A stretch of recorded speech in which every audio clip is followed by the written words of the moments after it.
সন্দেশখালী তৃণমূল নেতাদের বিরুদ্ধে জমি দখলের বড় অভিযোগ উঠে আসছে আগে থেকেই। আর মুখ বাঁচাতে শাসক দলের তরফে জমি দখলের অভিযোগ খতিয়ে দেখতে সন্দেশখালীর ক্যাম্প বসানো হয়েছে। আর এদিকে ভূমি দপ্তরের জমি দখলের তদন্তের জন্য এই ক্যাম্পগুলি পরিচালনাও করা হচ্ছে। গত কয়েকদিনে সন্দেশখালীর জ্বলন্ত পরিস্থিতি। শিবু উত্তমদের বিরুদ্ধে ভুরি ভুরি অভিযোগ উঠে এসেছে। সাধারণ মানুষ নিজেদের জমি পুনরুদ্ধারের পাশাপাশি ন্যায় বিচার পাওয়ার জন্য আবেদন জানিয়েছেন। তারপরেই নড়ে চড়ে বসেছে শাসক দল তৃণমূল। আর এই পুরো বিষয়টা নিয়ে ঠিক কোথায় কোন পরিস্থিতিতে দাঁড়িয়ে রয়েছে আমাদের কলিগ ঋত্বিক মণ্ডল কথা বলেছিলেন একজন অভিযোগকারীর সঙ্গে। দেখুন, এখানে হচ্ছে ক্লাবের মাঠ, যেটা বাচ্চারা খেলা করতো, সেই মাঠটাকে এমনভাবে কাটা হয়েছে, এতটা মাটি তুলে নেওয়া হয়েছে যে মাঠটা পূর্বের অবস্থায় আমরা ফিরে পেতে চাইছি, যাতে বাচ্চা কাচ্চাগুলোকে আবার খেলতে পারে মাঠটায়। মানে ক্লাবের একটা জমি ছিল, সেটাকে কি করে দিয়েছে এখন? কেটে ড্রেনটা যেটা করেছে সেটা ক্লাবের পক্ষে ভরাট করা সম্ভব নয়। আমরা এই জন্য প্রশাসনকে বলছি, রিকোয়েস্ট করছি যে আমাদের ক্লাবের মাঠটা পুনরায় আবার। কি করেছে শিবপ্রসাদ? জোর করে করেছিল শিবপ্রসাদ হাসদা। কবে করেছিল এটা এক্স্যাক্টলি ডেট তো বলতে পারবো না, 1 বছর হচ্ছে। এটা কি আপনাদের অনুমতি নিয়ে করেছিল না জোর করে? না, অনুমতি, ওনার কোনো অনুমতি লাগতো না, কারোরই অনুমতি লাগতো না, কোনো কিছু করতে গেলে ওনার কোনো অনুমতি লাগতো না। এবং অনেক নিশ্চয়ই বহু মানুষ তারা নিজের ব্যক্তিগত জমি এভাবে জোর করে নেওয়া হয়েছে, সেসব অভিযোগ এই ক্যাম্পে করছে। হ্যাঁ, অনেক তো সবাই তো করছে, সবাই নিজের জমি ফেরত পেতে চাইছে। আপনাদের মূলত অভিযোগটা দেখলাম শিবপ্রসাদের রিকোয়েস্টে। শিবপ্রসাদ কালকে রাতে গ্রেফতার হয়েছে, এটা কি খানিকটা ভয় কমাতে পারছে নাকি?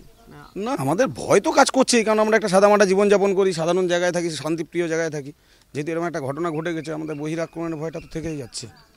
আরও কি শিবু ছাড়াও আরও অনেকে আছে যাদের? অনেকে আছে।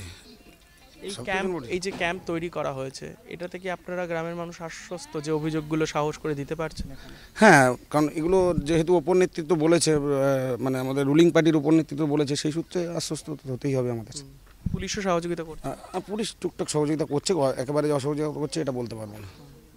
মানে এই এমন অবস্থা যে এত অভিযোগ আছে, ভুরি ভুরি অভিযোগ আছে, যে ক্যাম্প তৈরি করতে হবে। হ্যাঁ, বাধ্য হয়ে ক্যাম্প তৈরি করতে, কারণ প্রচুর অভিযোগ, যাদের জমিগুলো নিয়ে নিয়েছে তারা ফেরত পেতে চাইছে, যার জন্য সবাই এক জায়গায় ভিড় করছে, এসে ক্যাম্পগুলো করতে হচ্ছে। ক্যাম্পে সবাই তাদের কাগজপত্র দেখিয়ে নিজের জমি পুনরায় আবার ধানযোগ্য জমি মানে সবুজায়ন করতে চাইছে, তারা নোনা ভেড়ি চাইছে না। জানা যাচ্ছে সন্দেশখালীর বিভিন্ন মৌজার প্রায় 52 জন জমি মালিকদের সোমবার জমির পাট্টা এবং সেই জমির রেকর্ড দেওয়ার ব্যবস্থা করেছে উত্তর 24 পরগনা জেলা পরিষদ।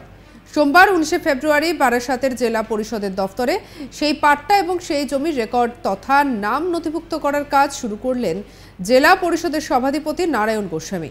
আর এই অনুষ্ঠানে উপস্থিত জমির মালিকরা বলেন, প্রায় 2 বছর ধরে জমির রেকর্ড হচ্ছিল না।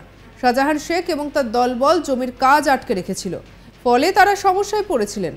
আজ পদ্ধতিগত বিষয়কে অবলম্বন করে ধাপে ধাপে দেওয়া হচ্ছে রেকর্ডের কাজ। পরে নারায়ণ গোস্বামী বলেন, কোনো অজানা কারণে জমির কাজ স্তব্ধ থাকলেও এখন থেকেই সেই কাজ স্বাভাবিকভাবে চলবে। আর এই নিয়ে আমাদের কলিগ ঋত্বিক মণ্ডল কি রিপোর্ট পাঠাচ্ছে, দেখব। রবিবার সকাল থেকে সন্দেশখালীর বিভিন্ন পাড়ায় ক্যাম্প বসাতে হয়েছে। ক্যাম্প একেবারে যে অভিযোগগুলো সেগুলো দায়ের করার জন্য। সব থেকে বড় যে শুধুমাত্র অত্যাচারের কাহিনী নয়, এর পাশাপাশি একটা বড় অভিযোগ আসছে, যেখানে গ্রামের প্রান্তিক মানুষরা অভিযোগ করছেন তাদের জমি বেদখল করে নিয়েছে শিবপ্রসাদ হাজরা কিংবা উত্তম সর্দারের মতো তৃণমূল কংগ্রেসের দুধে অপরাধী এবং নেতারা। যে কারণে আমরা এই মুহূর্তে একটি ক্যাম্পে রয়েছি, যেখানে বিএলআরওর তরফ থেকে এই ক্যাম্প বসানো হয়েছে এবং এখানেও বেশ কিছু মাস পিটিশন অথবা গণস্বাক্ষরিত যে অভিযোগপত্র সেগুলো দায়ের করা হচ্ছে এবং তাতে বেশিরভাগ ক্ষেত্রেই শিবপ্রসাদ হাজরার নাম উঠে আসছে। কিভাবে অধিকাংশ চাষযোগ্য জমিকে আচমকা নোনা জল তুলে দিয়ে সেখানে ভেড়ি তৈরি করা হয়েছিল এবং সেটা জবরদখল করা হয়েছে, তার বিনিময়ে 1 কানাকড়ি পর্যন্ত দেওয়া হয়নি। এই ধরনের গুরুতর অভিযোগও কিন্তু আসছে এবং যার জন্য এই উষ্মা প্রশমিত করার জন্য এই মুহূর্তে পাড়ায় পাড়ায় ক্যাম্প তৈরি করে পুলিশ প্রশাসনকে এই অভিযোগগুলো দায়ের করাতে হচ্ছে এবং অভয় দিতে হচ্ছে যে মানুষ এই ক্যাম্পে এসে এই মাস অভিযোগ, কার্যত গণ আকারে যে অভিযোগগুলো সেগুলো যাতে তারা দায়ের করতে পারে। সন্দেশখালীর ঘটনা যেন একেবারে নাড়িয়ে দিয়েছে গোটা বাংলাকে। আর বাংলার গণ্ডি পেরিয়ে বর্তমানে লোকসভা ভোটের আগে যেন অন্যতম বড় ইস্যু হয়ে দাঁড়িয়েছে বাংলার সন্দেশখালীর এহেন পরিস্থিতি। আর এই নিয়ে ইতিমধ্যেই উঠেছে একাধিক প্রশ্ন। তবে এবারে সন্দেশখালীতে অত্যাচার কি মেনে নিলেন মমতা? দখল জমি ফেরত দিলেন? এমন বিষয় এবারে সামনে আসছে। সন্দেশখালীর তৃণমূল নেতাদের বিরুদ্ধে জমি দখলের বড় অভিযোগ উঠেছিল আগেই। আর মুখ বাঁচাতে শাসক দলের তরফে জমি দখলের অভিযোগকে খতিয়ে দেখতে সন্দেশখালীতে ক্যাম্প বসানো হলো। ভূমি অধিদপ্তর জমি দখলের তদন্তের জন্য সেই ক্যাম্পগুলি পরিচালনা করছে। গত কয়েকদিনে সন্দেশখালীর জ্বলন্ত পরিস্থিতি। শিবু উত্তমদের বিরুদ্ধে ভুরি ভুরি অভিযোগ উঠে এসেছে। সাধারণ মানুষ নিজেদের জমি পুনরুদ্ধারের পাশাপাশি ন্যায় বিচার পাওয়ার জন্য আবেদন জানিয়েছেন। আর তারপরই নড়ে চড়ে বসেছে শাসক দল তৃণমূল। দুই ছেলের নামে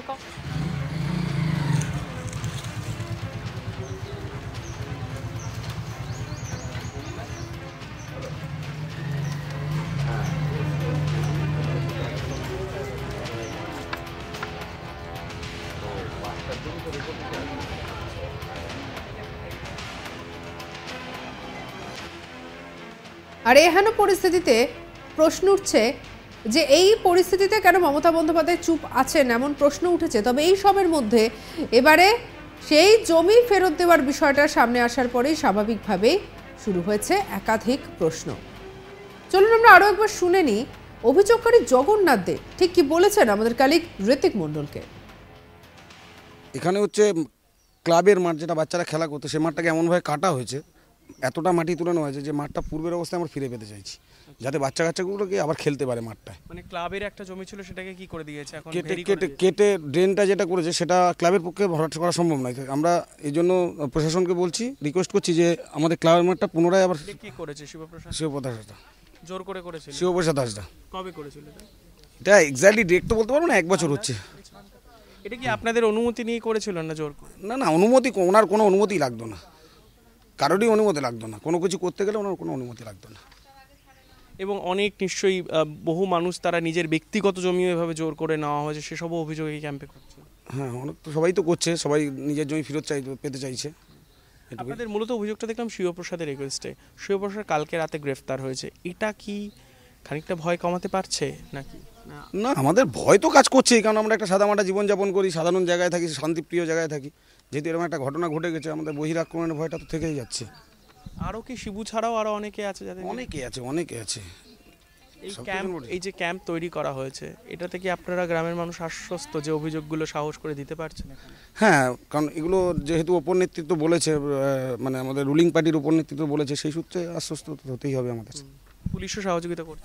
পুলিশ টুকটাক সহযোগিতা করছে, একেবারে যে অসহযোগিতা করছে এটা বলতে পারবো না। মানে এই এমন অবস্থা যে এত অভিযোগ আছে, ভুরি ভুরি অভিযোগ আছে যে ক্যাম্প তৈরি করতে হবে। হ্যাঁ, বাধ্য হয়ে ক্যাম্প তৈরি করতে, কারণ প্রচুর অভিযোগ, যাদের জমিগুলো নিয়ে নিয়েছে তারা ফেরত পেতে চাইছে, যার জন্য সবাই এক জায়গায় ভিড় করছে, এসে ক্যাম্পগুলো করতে হচ্ছে। ক্যাম্পে সবাই তাদের কাগজপত্র দেখিয়ে নিজের জমি পুনরায় আবার ধানযোগ্য জমি মানে সবুজায়ন করতে চাইছে, তারা নোনা ভেড়ি চাইছে না। সঙ্গে রাখুন আজ তাক বাংলার ইউটিউব চ্যানেলকে। অন্যান্য খবর পরবর্তী আপডেটের জন্য লাইক, কমেন্ট, শেয়ার, সাবস্ক্রাইব করতে ভুলবেন না। আমরা এখন হোয়াটসঅ্যাপে ফলো করে নিন, আপডেটেড থাকুন।